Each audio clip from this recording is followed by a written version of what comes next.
నమస్తే రమగారు. నమస్తే జయ. రమగారు, ఆ, అమ్మవారిని పూజించే భక్తులు విపరీతంగా ఉంటారు. ఎక్కువ మంది అమ్మవారినే కొలుస్తుంటారు రమగారు. అది గ్రామ దేవతలు కావచ్చు, లేకపోతే అమ్మలు కావచ్చు. ఇలాంటి వారి స్టోరీస్ మనం గతంలో కొన్ని చెప్పుకున్నాం కదా, అలాంటిది ఏదన్నా ఉంటే ఒకటి చెప్పండి. చందమామ కథే చెప్తాం. నాకు కూడా భలే ఇష్టం రమగారు అమ్మవారంటే. ఇంతకుముందు చెప్పిన 3-4 కథలు చాలా హిట్ అయినాయి. అవును. ఒక ఊళ్ళోనట గంగులని ఒక అతను ఉండేవాడు.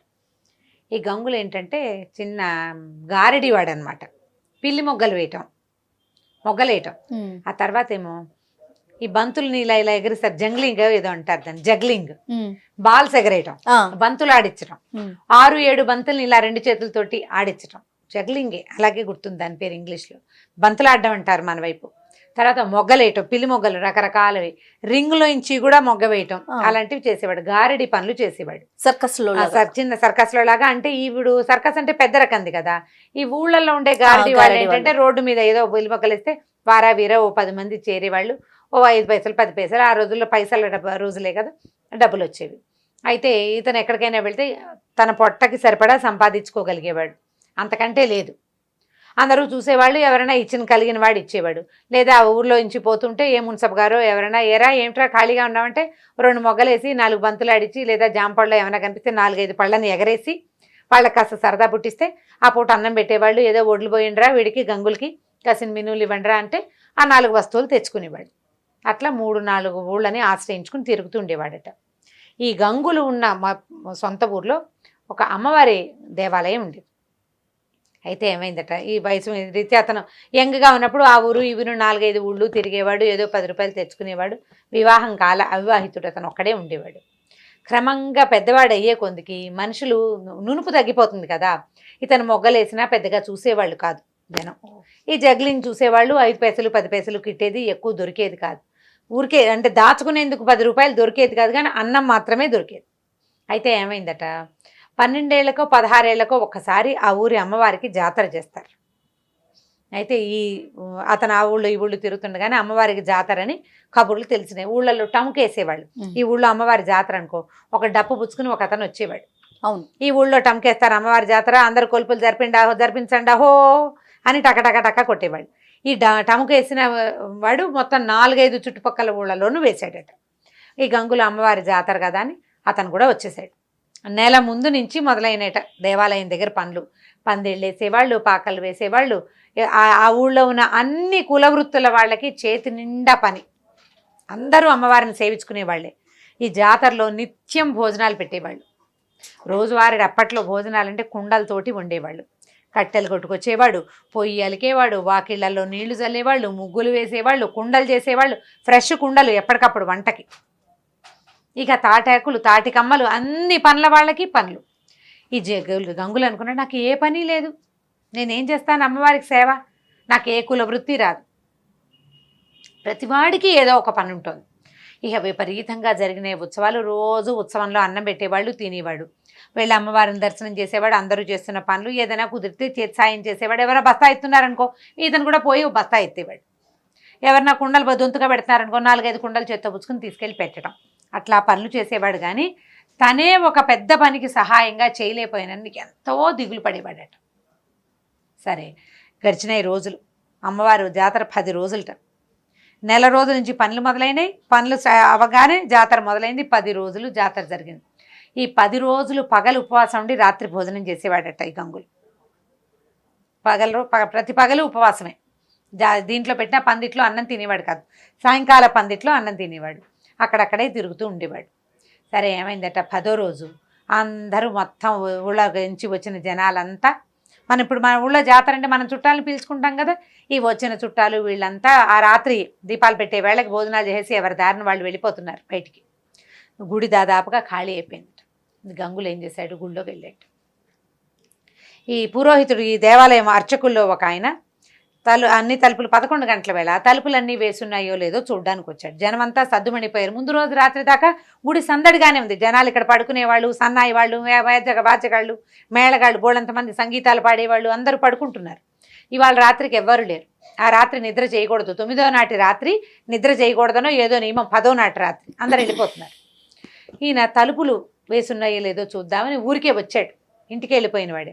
వచ్చేసరికల్లా అమ్మవారి సన్నిధి కొంచెం ఓరగా తెరిచిందట. తెరిచిందేసరికల్లా ఈయన ఎవరో తలుపు తీశారని లోపలికి చూస్తే లోపల అమ్మవారి సన్నిధిలో ఈ గంగులు పిల్లి మొగ్గలేస్తున్నాడు. బంతులు కత్తులు పక్కన పెట్టున్నాయి. 4 పిల్లి మొగ్గలేసి బంతులు ఎగరేస్తున్నాడు. బంతులు పక్కకు పెట్టి కత్తితోటి అతనికి కరవాల విద్య అంటే అది కూడా ఈ మన గారడి వాళ్ళు చేసే విద్య అనమాట.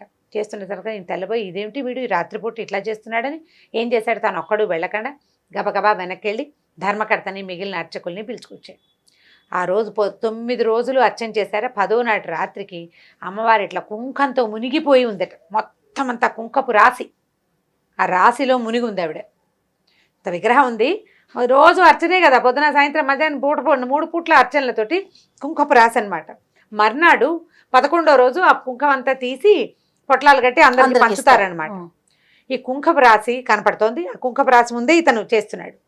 ఈయన పరిగెత్తుకుంటూ వెళ్ళి ముందు ధర్మకర్తకి చెప్పాడు. ధర్మకర్త వచ్చేసరికల్లా ఈయన తలుపు కొద్దిగా ఓరగా ఉన్న తలుపులోంచి లోపలికి చూస్తే గంగులు పడుకునున్నట్టు. పడుకునుంటే అతను పడుకున్న చోట అమ్మవారు కూర్చునుంది పక్కన. గంగుల తల ఆవిడ ఒళ్ళో ఉంది.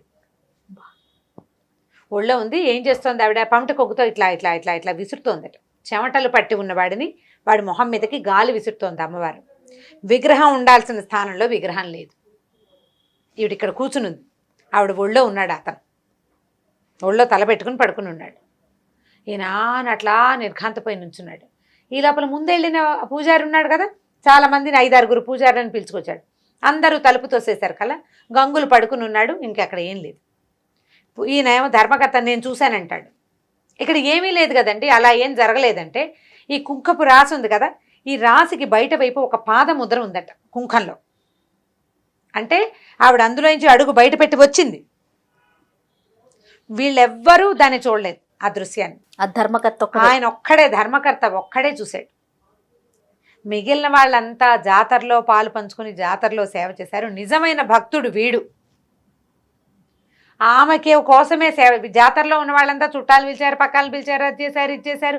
ఎవడికి ముట్టాల్సిన డబ్బులు వాడికి ముట్టింది, ఎవరి గొంతుకి రావాల్సిన ప్రసాదం వాడికి వచ్చింది. వీడికి ఏదీ లేదు,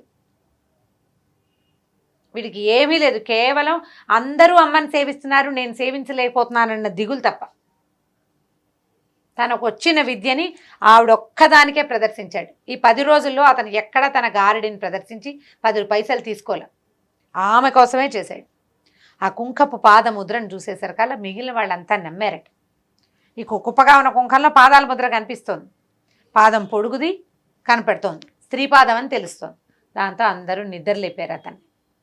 నిద్రలేపితే అమ్మవారిని సేవించుకోవడానికి వచ్చానని చెప్పాడు. బయటికి పంపించేశారు. అందరు కలిసి అతన్ని తీసుకెళ్లారు. ఆ తర్వాత గంగుల్ని ఆ దేవాలయంలోనే ఉంచుకున్నారట. అతను దేవాలయ సేవకుల్లోనే ఉన్నాడు.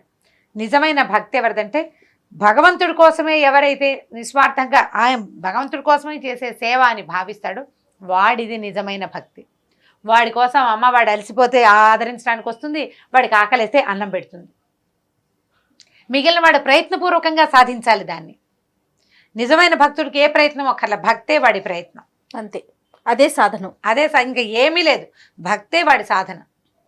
ఆ రకంగా ఈ భక్తుడైన గంగులు అక్కడే ఉండిపోయాడట. ఇంకా అతను ఎప్పుడూ బంతులాడలేదు, ఏమీ చేయలేదు.